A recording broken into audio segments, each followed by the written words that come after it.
Attention all personnel. Incoming podcast. This is MASH Matters. We are back.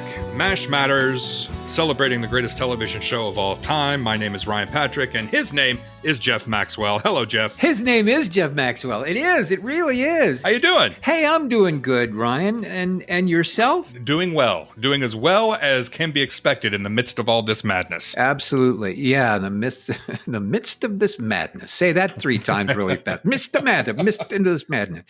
Well, anyway, yeah, well, we have a wonderful show today, don't we? We do. And I'm going to jump right in and read a listener email here. This is from Matt, and Matt said, "Hello and salutations, Ryan and Jeff. Like most of the fans that reach out to you, watching MASH has always been something that I shared with family and friends. I can still hear my mom laughing at Hawkeye when he is the last remaining person not to have been on the receiving end of BJ's practical joke. In college, my roommate and I tried to stump each other with MASH trivia, and one of the best memories is hearing my own son laugh hysterically as he watched the show for the first time. Now we quote the show constantly. Your podcast has been a wonderful find. Thank you for all the hard work and time that you put into providing this to us MASH fans. It takes me to work and it's with me when I'm riding my mountain bike. I even got my son to start listening. Thank you, Jeff, for your stories and insight into the working of MASH. It has been so cool to listen to you pull the curtain back and share your experiences on a show I love. I do have one request, a plea, really, and I'm not against begging if need be. Of course, I love the main characters and connect with each one of them, but there is one nurse that has always caught my attention, Nurse Shari. Oh. No matter what scene she was in, she lit up the screen. I would so appreciate it if you two could work your magic and invite Shari Saba on as a guest. Keep up the great work, and thank you from a grateful MASH fan." Well, Matt. You know, you ask something that's probably almost impossible. I mean, isn't that? Nothing is impossible, Jeff, unless it's trying to figure out who played MacArthur in Big Mac. That's proving to be impossible. But impossible. Nothing is impossible, Jeff. In fact, what's funny, Matt, is that your message came into us a little while back while we had already started discussions with the lovely Miss Shari Saba to come on to MASH Matter. So it was meant to be, Matt. So do we just do this now? Do we just say, hey, here's the show, and it features the lovely Shari Saba? Gosh, it's been so many years since we've talked, and so many years since we were part of something that was current and ongoing. And oddly enough, almost 50 years later, it's still current and ongoing. 50 years. That's crazy. It is crazy. Hey, this is a special thing for us, I think, because you are the first guest that we've had. We've had the cast on. We've had some writers on. We had Burt Metcalf on. You are the first of the second team, other cast of MASH that we've had on, really. I'm so honored. Great. We're honored that you're here. Yeah. So everybody knows who we're talking about. Our guest is Shari Saba. And I'm just going to read this as I'm going to credit Monster MASH Wiki for all this information.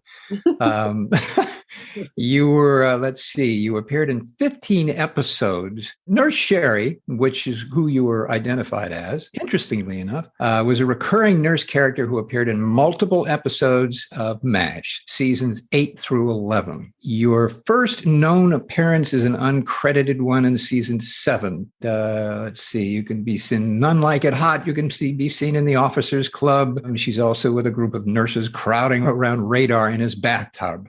And why wouldn't you, for heaven's sakes?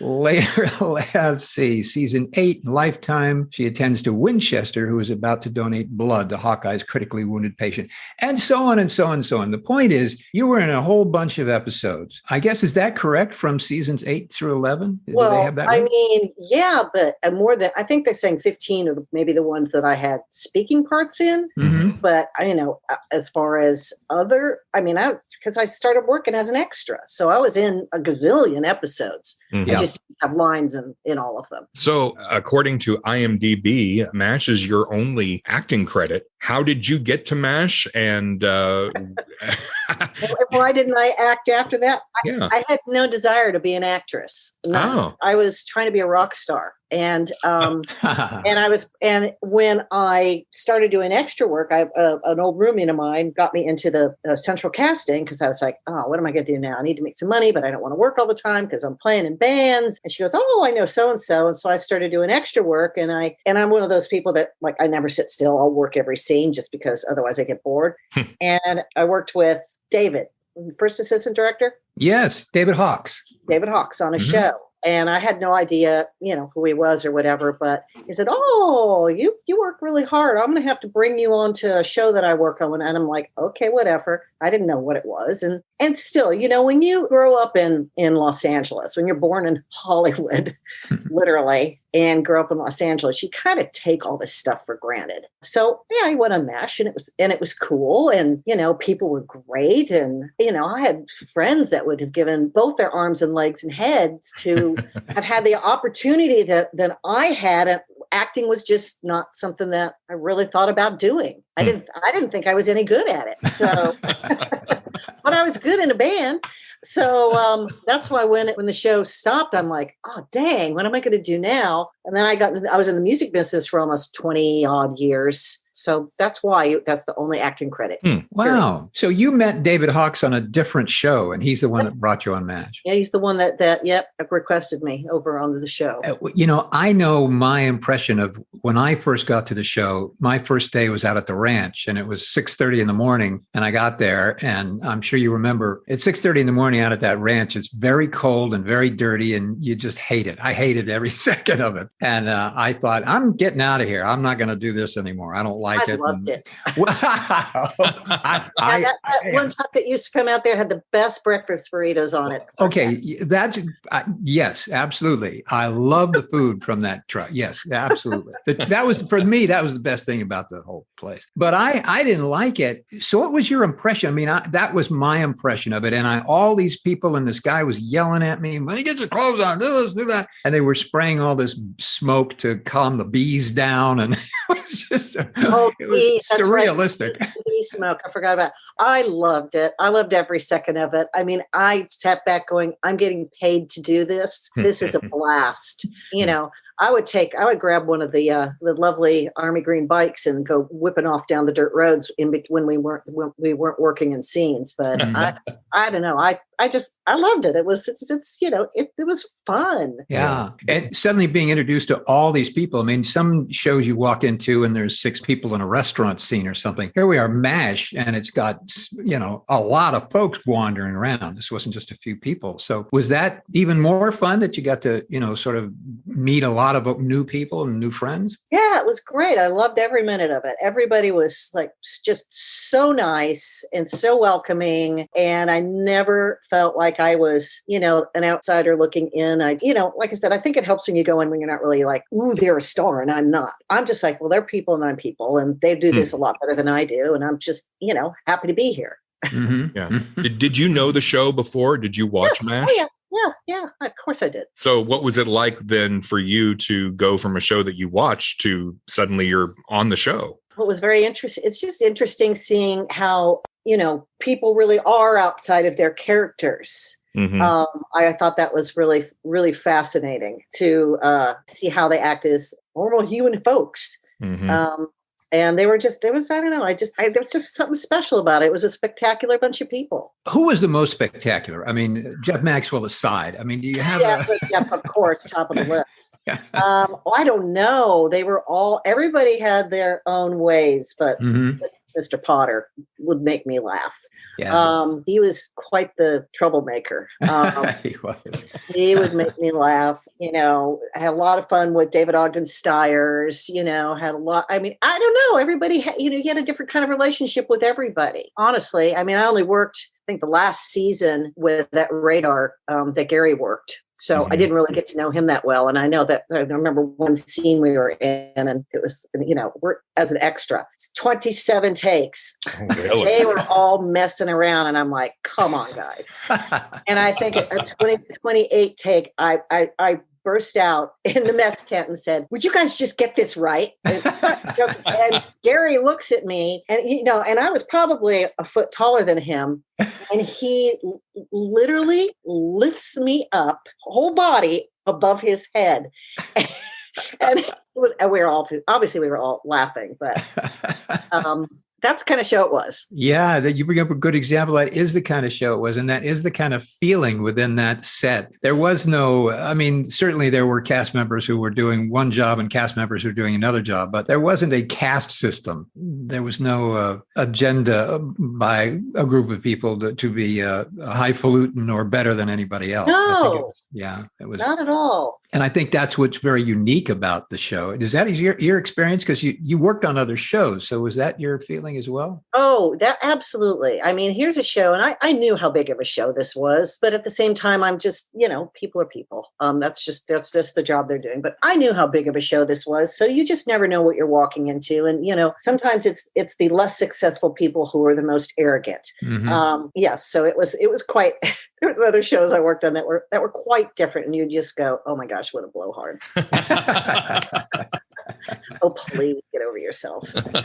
You're not referring to me, is that right? No. There's other shows, Jeff. Okay. Outside of MASH.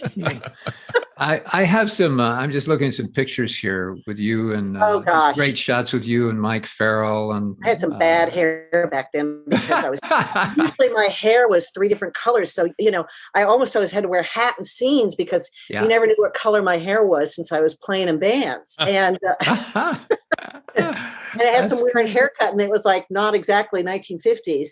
So I look at some of those pictures and I go, "Oh my gosh, please take that off." When you're playing a nurse and you don't have a lot of acting experience, you're acting like a nurse. When you're in the OR, when you're in post-op, you're doing nurse duties. Was there somebody who was like showing you what to do? Did you have a consultant who was there to tell you how to be a nurse? Well, they had that more for the main actors. And if you were in a scene where you were doing something, yes, somebody would come in and say, oh yeah, they definitely had somebody medically there to make sure that, you weren't saying you're operating on somebody's stomach and you're down on their big toe.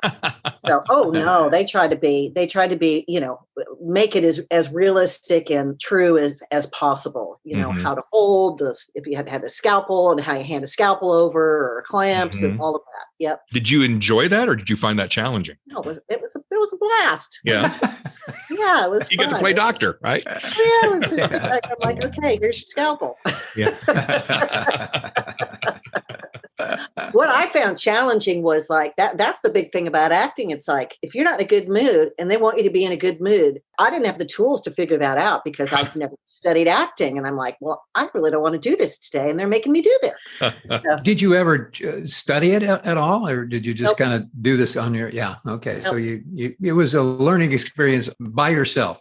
Yep. Yeah, good. Well, the pictures here, there's a great shot of you and Mike Farrell, and there's another shot of you and Alan Alda looking at each other. And it is a great shot. And, when you're looking at somebody like that, the way you're looking at him, the way he's looking at you, it's real. That's real acting anyway. So you were able to bring yourself and be very present there with these kinds of actors, which is you did. You were acting. I guess I was. It was fun, Yeah. Are there any particular either episodes or moments on the show during filming that really stand out to you? Oh, let's see. Well, I'll tell you what, during the filming of the final movie, I mean, that was pretty crazy. It's like, here you're working in Malibu Canyon for years, the set, all those fires that have rushed through Malibu Canyon had not touched that set. And in the middle of the final movie, it burns it to the ground. And I remember going back, they took a small group of us to go back to once you could get back into the burned out set. And of course they made it look like it was still partially burning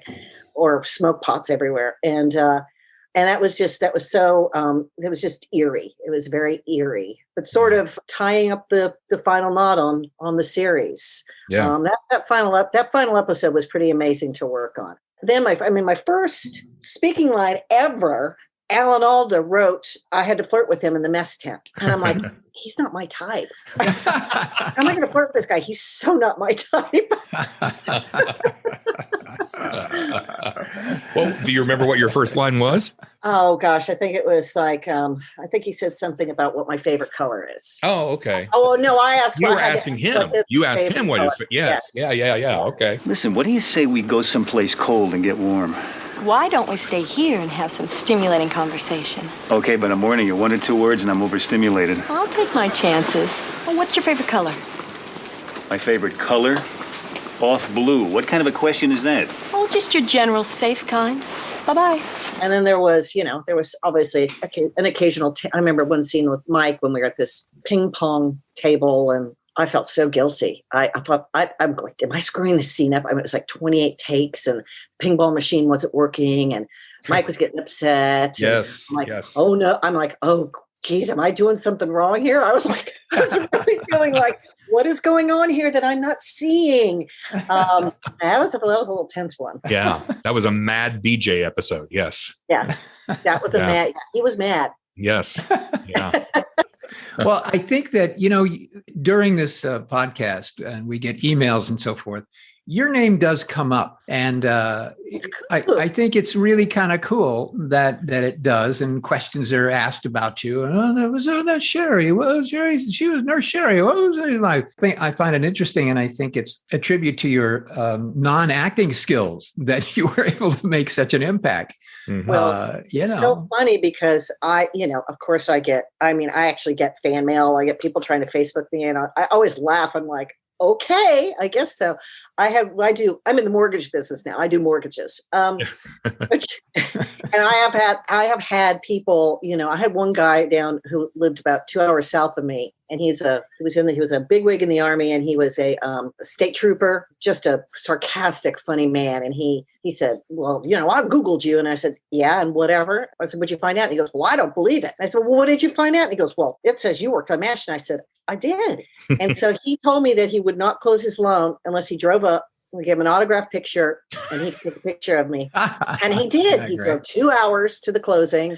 He said his wife swore that he was going to run away from me. And I'm like, no, I don't think so. No, you're not my type either. So I always listen. I'm honored. When you grow up in Hollywood, you take it for granted. When I moved to Nashville, you step outside of Hollywood and its little bubble, you see how much the show meant to people and how crazy they were. I mean, I felt like a celebrity when I came here to Nashville because I just happened to be on this, amazing, historical show that everybody loves. Mm-hmm. Yeah. You bring up something near and dear to my heart because Ryan and I talk about this a lot. I worked on the show, so I loved all the people. I loved the experience. I loved the paycheck. I loved all of that part of it. But I didn't grow up watching the show like Ryan did and so many other people did. So I didn't have that emotional connection with the stories and the characters. I had the emotional connection with all the people. And again, like you say, you grew up in Los Angeles. I don't know whether the word is cynical or just ho-hum, but show business becomes ho-hum, and it's just part of what you do. That's just the lifestyle. So when you get, like you say, you get out of Los Angeles, get out of California, it's a whole other thing. And it's interesting to hear you say that because I've experienced the same thing. Definitely. It's a real eye-opener how much it means to people. And, just like they don't even think you're going to talk to them. And I'm like, oh, goodness. I got to order my cheeseburger. Come on. What else am I supposed to do? It's so funny too. I haven't even seen myself in probably maybe one of the episodes. I hardly ever watch it. I actually ordered all the DVDs so I could have them because my friends keep saying, we have to have a MASH party. We have to have a MASH party. Every time we see you in a scene, we're going to have to do something, take a shot or whatever, or throw a water balloon. So, and I still haven't watched them. I have a whole box set and I haven't even watched them. Do you not like watching yourself on TV? Is that why? No, I'm just doing other things. You're busy.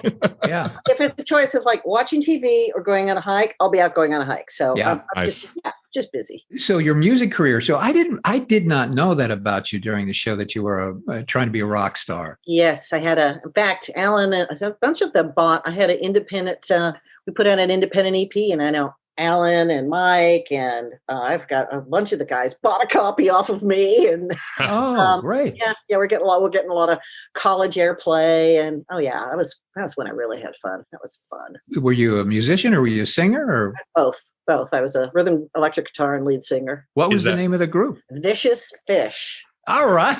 Nice. And there was a band that stole that name later. So. Oh no. Wow. Is your music anywhere out where people can hear it? No. Well, you should put it out there. Oh, listen, nobody really cares about what happened in, the 80s right now anymore. I think there's a track or two. There probably is a track on YouTube that somebody put up somewhere, but I have to move away from that because I really had fun and I miss it. So I can't think about it. That was, I have a couple people here that I'll go out and sit in and play with occasionally, but Oh, yeah. Yeah. How fun. So some of the people that you worked with, bring up some names you might remember, Roy Goldman and Kelly O'Hara. Awesome. Yeah, Kelly. Yeah. Oh, Kelly, I know. So sorry to. Yes. That was awful. Yeah, it was awful. Awful. Yeah. Kelly would call us when I was still living in LA, because I've been out here 20 years now. Kelly would call us occasionally and let us know when there was some certain. She was like the one that would reach out when there were certain MASH get-togethers. But really, do you remember Lori Bates? Yes. She and I talk a lot still. Wow. Yeah. A lot of great people. Dennis Troy and Dennis. Oh my goodness. Yeah. Always great people, great names. I love those two guys, Dennis and Roy. They were so funny. So funny and complete total opposites politically. Absolutely argued to the death, but they loved each other and known each other for 25, 30 years. So I can just see both their faces so clearly right now. Yeah. Those were great moments. There's a great picture again with you and Alan Alda, and I think maybe that's what this. Although you're in, maybe that's what this picture was from. I don't know. Maybe in the midst, am I wearing a hat? Yeah, you're wearing a hat. Yeah, it looks like he's hitting. And you were there. You were in that scene. Yeah. You were right there. You were serving us that whatever gross stuff that they would try to coagulated potato chips, and the cold scrambled eggs. Yeah, you were in that scene. Yeah. We used to throw those at each other, which was kind of a fun thing to do. You couldn't eat it. Which ones did you enjoy? Were maybe everything, or did you enjoy the nurse part of it, or being in the mess tent, or walking around the camp, or? You mean as far as the what you were doing? Was it more fun to be out at the ranch, or was it more fun to be in the OR? Or I loved being out at the ranch because, like I said, I could sneak off and take the bike and ride down the dirt roads. Mm-hmm. But it was hot. It was hot and dirty out there. That was dirty and hot. But other than that, I think the mess tent was always pretty fun. Yeah, there was always something going on in the mess tent. Because that's where Igor was. That's right. Stirring it up. Literally. Yeah. And there was that's where a lot of people would hang out too. If you're waiting between scenes, a lot of folks would hang out in the mess tent when other things were going on. So it was kind of a meeting place because it was big and you could hang out and talk a little bit in there. Other places were a little less appealing to do that, but the mess tent was great, like a big classroom. Yes, it was like a big classroom. Yeah. And when we talk about the show, it's like it's everybody that was on the show, all the camera guys, the prop guys, everybody was just so wonderful on that show. Isn't that remarkable? And I think that's a testament too to why the show is still on 50 years later and why people love it. For some reason, that thing just clicked. And it wasn't just the actors. It wasn't just the writers or directors or producers. It was everybody connected, the crew and everybody. It was just one big family. It really was. Were you there the final day of shooting? The absolute final day, I was not, which I regret to this day. It was intense. It was really intense. That was crazy. We all went out. All of those nurses were outside of, I forget who owned Fox Studios at that time. And, we'd all went out to lunch and had a glass of wine. And then we went out, we were yelling out of his office. And then the news trucks were there. We're going, give us a job. Give us a job.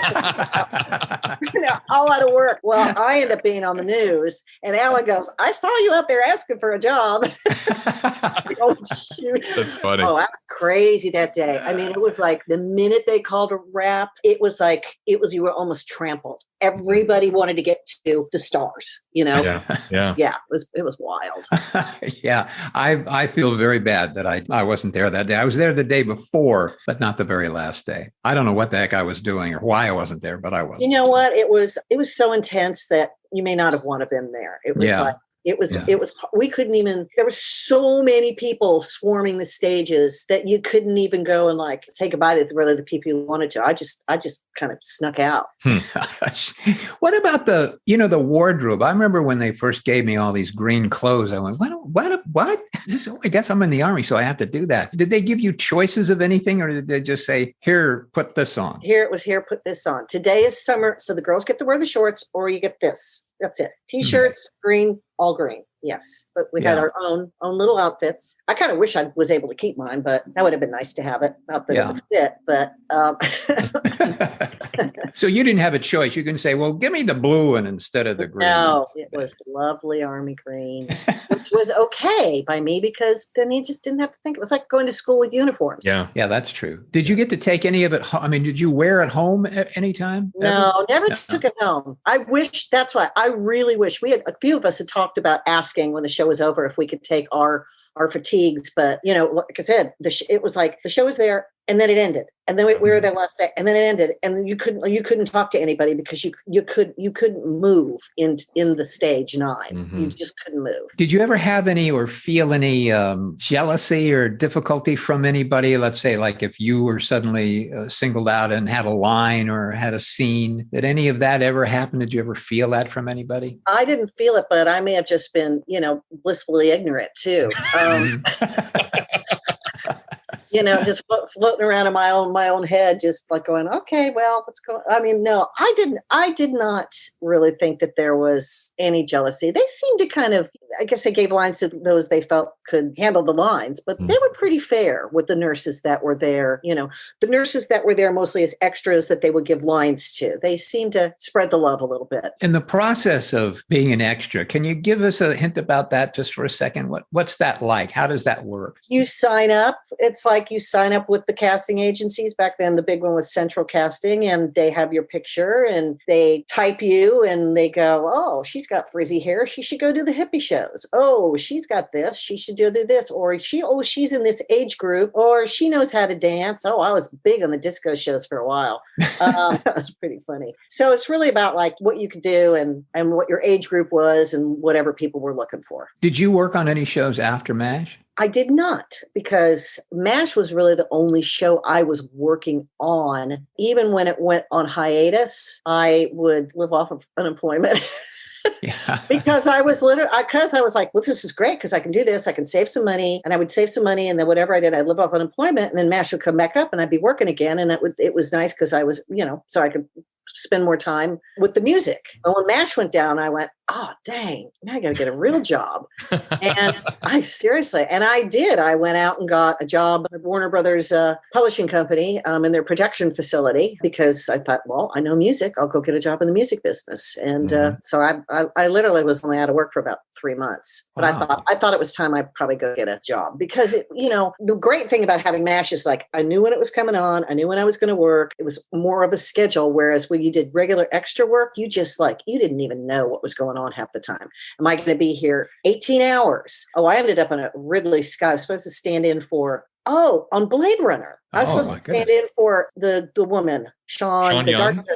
Sean I was supposed to be her stand-in because I had worked with the first assistant on another movie I can't remember, and he brought me on to stand in for her and at Ridley Scott, and it was 18-hour days, and I quit. I quit. Oh, wow. Interesting. I was like, that was just brutal. I didn't want to. That's not, to do that. I didn't want that kind of life to work those kind of hours. Sure. I wasn't serious about that business, Wow. Interesting. My God. Did you, how was Sean Young? She was nice. Yeah. Okay. Yeah, she was nice. Yeah. I mean, that was, I think, that her first big film that I knew her in. Mm-hmm. Yeah. She gained a little bit of a feisty reputation, but hey, everybody does. I love this. This is my other favorite moment. Funny enough, it has to do with Bill Cosby. Oh, really? Yeah. Oh, that's great. Yeah. Give us a Bill Cosby. Bill Cosby story. And what's his? Oh God, Elliot Gould and Bill Cosby. And I don't ask me what the movie was, but I was wearing this cap. I was an extra, and I was wearing this kind of cool cap. And Cosby comes up to me and he says, "No, this is all wrong. He takes the cap off of my head and he stands under a Klieg light for 30 minutes in the heat, forming the brim of my hat. And I'm sitting there going, what's he doing? Wow. 30 minutes later, he comes back and he puts the hat back on my head and he says, that's the way it should look. Wow. Wow. Okay. Oh, my goodness. I mean, isn't that funny? Well, here's in the music business, I used to have an office. I love this kind of stuff. This is old Hollywood stuff I love. Yeah. I had an office across from El Camino, I think it was William Morris in El Camino. And my neighbors were Jack Lemmon and Kirk Douglas. Oh my goodness. They were, I mean, this is that. See, to me, that's cool. Yeah. Kirk Douglas and his wife had an office right next to me, and they were the nicest people in the world. He would come in, my daughters would come in to visit me at the office, and he would come in and he'd sit down and he would read them books. And Jack was Jack. Jack wasn't very pleasant. Him and his giant poodle. He didn't really talk to anybody, but still, I thought that was pretty cool. It's that old Hollywood stuff. That's very cool. So you left the acting business and the extra business and went into the music business. And now you're in a whole other business. So you're in the mortgage business. Yep. I came out here. I was a publisher for a long time. And, the publishing business was great when I was in it. And then I just saw the poor demise of the poor songwriter as things moved on, as people just stopped buying records and only buying singles. These songwriters who used to be able to have a career couldn't have a career anymore. And it kind of broke my heart. And even when I got moved out here, I got brought out here to run a publishing division downtown. And I really, at that point in time, I had 2 feet out the door and I was tired, honestly, of going out to clubs at night and doing this. And it's like, I just need, and it wasn't the business that I got into and worked in for years. It had changed a lot. So I quit. I took a year off, which was awesome, and thought, what am I going to do when I grow up? And my friend mentioned, she goes, I thought about doing this because you could, being in mortgage business, being a lender, because, you could make good money, you could work good hours. And we both got into business at the same time. She quit in 6 months and I'm in it, 16 years later. So. And you're in Nashville. I'm in Nashville. Yep. And the difference between California and Nashville, are you enjoying that difference? Yeah, massively. I mean, not so much when I first got here, because Nashville was a lot quieter and smaller, and there was one good restaurant, literally. But now all you people are moving out. All you Californians moving out here. Oh, it's crazy. Yeah. Crazy. Exploded down there, yeah. It's green. I've got an acre. I moved to the best school district in the state. It's just, it's a really nice place to live. People are so nice. And who knows if I'll stay forever, but I'm here now. Sure. When we moved out here, my daughter, it was such a quick move. I got this job offer, sold our house in Silver Lake, came out here. My daughter and I, she was 13. So she was like, I'm not moving unless there's sushi. And I'm literally, my husband was working so much. And I thought, okay, she and I are coming out. We like 25 houses in a weekend. My realtor took us to a sushi restaurant. So my daughter was happy. And we did this all sold a house, came out, bought a house, moved across the country in about a month and a half. Wow. It was kooky. Mike, does she have any show business aspirations? No, neither of them. No. Yeah, but neither of my daughters do. You know what? Here I'm on this famous show. My husband's British. I'm on this famous show, and our daughters would bring their friends home, not because I was on a famous show, but because they wanted to hear my husband talk like a Brit. Sheri, thank you for spending some time with us today. This has been great to hear your stories, and it's just fun to hear any stories from anybody who was involved with the show, whether it was Alan Alda or the person who held the ladder while the guy adjusted lights. I love hearing these stories. We are coming up on the 50th anniversary of the premiere of the show. It's as popular today as it was back then. Why do you think that is? Why is MASH still popular? Yeah. I don't know. It hit a nerve with everybody. I think that was just a beautiful combination of honesty and humor, just great writing, and dealing with some pretty serious subject matter and how they handled that. And the right personalities and the right actors to fill those roles. I mean, I don't think that there's one thing that you can say why it's still so popular. I just think the universe just smiled on it. A bunch of amazing people got together and created this incredible show. Yeah. And I think part of it was because you were in this environment, we were in a camp. Everybody was supposed to be in the army and in a camp, and you all had to kind of work together to maintain this camp. I think it translated to us as people there. So we really felt that. I think if this show had been in a restaurant, probably wouldn't have been necessarily as tight, but it was a place that we were all supposed to be in that was dangerous, and we all had to work together and huddle together and support each other. Mm-hmm. And I think that sort of, spilled over into the way we just behaved as human beings there. I think you're very right. I think that is absolutely true. I mean, it was a family. It felt like a family. Well, here we are almost 50 years later talking about this family. So it was very important, certainly important to me and important to everybody we've talked to, as well as you. So again, this has been lovely. We have a friend that is a big fan of yours, and I would love it if you could say a nice big hello to Mike Hirsch, because he is a great guy and he's a big fan. So if you might give him a great hello, that would be wonderful. Mike Hirsch, I'm so glad you're a fan. I'm glad I've got a fan out there. So continue to be a fan and watch the show. And we're all happy to have people that enjoy what we do.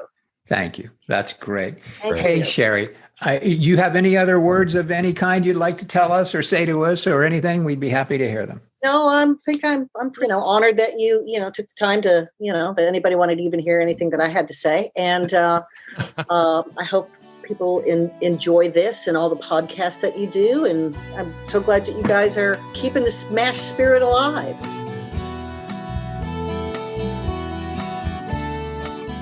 Wasn't that fun? I just had a ball doing that. I haven't spoken to her, as I said, in umpteen years. And boy, that was so fun to hear her voice and so fun to hear her experiences about, what she experienced on MASH and what she went through. And gosh, that was a fun thing. If you go to our show notes for this episode, so go to mashmatters.com and click on this episode 68, you will find a link to a Vicious Fish song.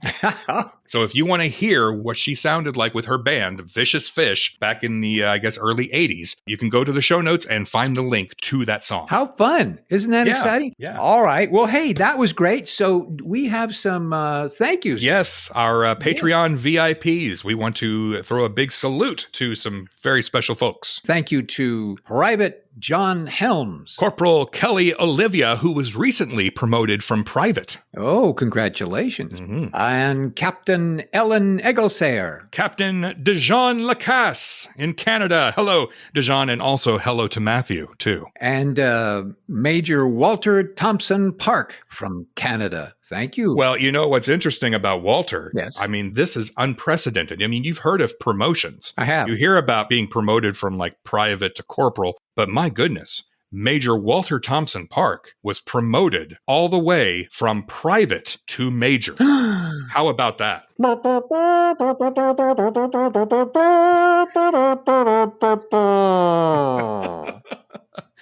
Thank you for your support. If you would like to support the show for as low as $3 a month, go to mashmatters.com/support and become a Mash Matters VIP and unlock some really cool rewards. Thanks again to Shari Saba. That was a very fun interview and a very fun experience for me. So thanks, Shari, for visiting with us. Until next time, here's looking up your old address.